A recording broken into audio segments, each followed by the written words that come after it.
ओम।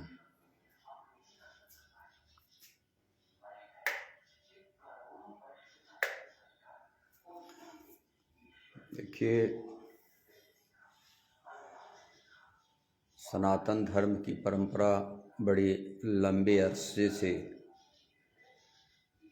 आश्रम में गुरु शिष्य की परंपरा से चली आ रही है, जहाँ हर प्रकार के लोग, गृहस्थ और विरक्त और हर समाज के, हर उम्र के लोग आते हैं। वहाँ साधन भजन सेवा कराया जाता है। सत्संग प्रवचन के माध्यम से बताया जाता है कि भगवान एक ही है और शास्त्रों में जितना भी देवी देवताओं का उल्लेख मिलता है, भौतिक जगत के पेड़ वृक्ष सब कुछ मिलते हैं। इससे हमें आध्यात्मिक पथ में उसका क्या रहस्य है और क्या उपयोग है उसको बताया जाता है। क्योंकि विद्यार्थी और मास्टर के बीच की ही पढ़ाई मुख्य होती है, सब्जेक्ट वाइज। वैसे सद्गुरु और शिष्य के अंतराल में ही सद्गुरु की योग्यता ही शिष्य को उपलब्ध होती है। जब कागज कलम नहीं था तब से परंपरा चली आ रही है। अब जो मंदिरें हैं वहाँ पे 5 मिनट खड़ा होने की जगह नहीं है। लाइन लगा लगा करके जाओ, बस पैसा चढ़ाओ, तुरंत हटाया जाता है धक्का मार के। ठीक है, मंदिर मूर्तियाँ हमारे आदर्श हैं, प्रेरणा स्रोत हैं। वहाँ पे हमें ये मिलना चाहिए कि इनका सिद्धांत क्या है, इन्होंने क्या किया, कौन से साधन भजन किए, क्यों आज पूजायमान हैं, उनका जीवन चरित्र, साधना भजन बताया जाए, करवाया जाए, करने के लिए प्रेरणा दिया जाए कि गृहस्थी में रहते हुए भी आप 24 घंटे में अपना समय कहाँ व्यय कर रहे हैं, भगवान कृष्ण ने क्या बताया है, भगवान राम ने क्या बताया है, ये सब चीज़ इन जगहों पे बताया जाए, पूजा स्थल पे बताया जाए, पूर्ण जानकारी दिया जाए। उसी का नाम है पूजा। और उस पूर्ण जानकारी के लिए जब प्रयास करने लगते हैं लोग घर में बैठे बैठे, उसी को पूजा कहा गया है। जब हम साधन भजन करेंगे, जैसे विद्यार्थी जब पढ़ने लगेगा तभी उसका क्लास बढ़ेगा। केवल मास्टर को प्रणाम कर ले, अगरबत्ती जला दे, या फोटो को अगरबत्ती जला दे, प्रणाम कर ले, इससे पढ़ाई नहीं होती है। डॉक्टर को अगरबत्ती प्रणाम कर लो तो उससे आपका इलाज नहीं होता है। उसी प्रकार से महापुरुष के दरबार में जो सद्गुरु के परंपरा में थे, आश्रम की परंपरा में थे, तो साधन भजन सेवा बताया जाता था, कराया जाता था। गृहस्थी में रहते हुए भी अपने नियम संयम का पालन करो। 24 घंटे में कम से कम 1 घंटा 1.5 घंटा समय भगवान के लिए बैठ करके सुबह शाम घर में साधना करो, तब ये आप राम के मंदिर से आप प्रेरणा ले सकते हैं। बड़े छोटे की मर्यादा, इसीलिए भगवान राम को मर्यादा पुरुषोत्तम कहा गया है। गीता में भगवान कृष्ण ने कहा, सुख रहित क्षण भंगुर देव दुर्लभ, मानव तन को पा करके भजस्व माम, मेरा भजन कर। भजन का अधिकार उन्होंने बताया। अपिचेत से दुराचारो भजते माम अनन्य भाग, अत्यंत दुराचारी ही क्यों न हो, वाल्मीकि अंगुली माल जैसा, जो अनन्य निष्ठा से संत सदगुरु की सेवा भजन चिंतन से साधु रे व समंतव्य, और साधु ही हो जाता है। विद्यार्थी कैसा भी है, जब स्कूल में जाने लगा, पढ़ने लगा, तो विद्यार्थी ही होता है वो। तो साधु रे व समंतव्य, सम्यक व्यवस्थित हुई सर, वो साधु है क्योंकि वो साधना में लगा हुआ है।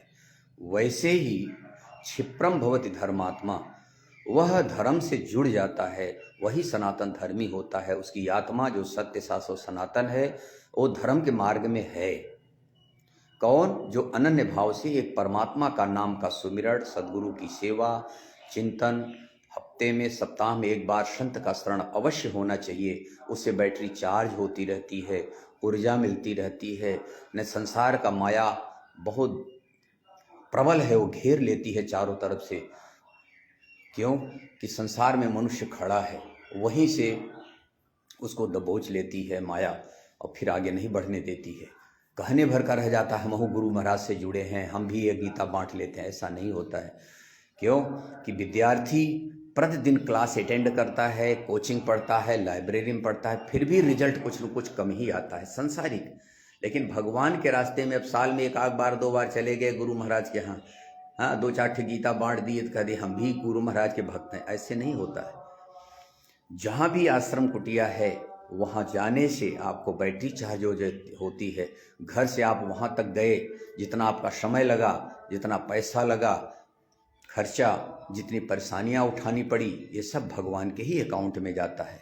जैसे आप ड्यूटी पे जाते हो तो जब तक ड्यूटी के क्षेत्र में रहोगे आप पेमेंट के हकदार हो।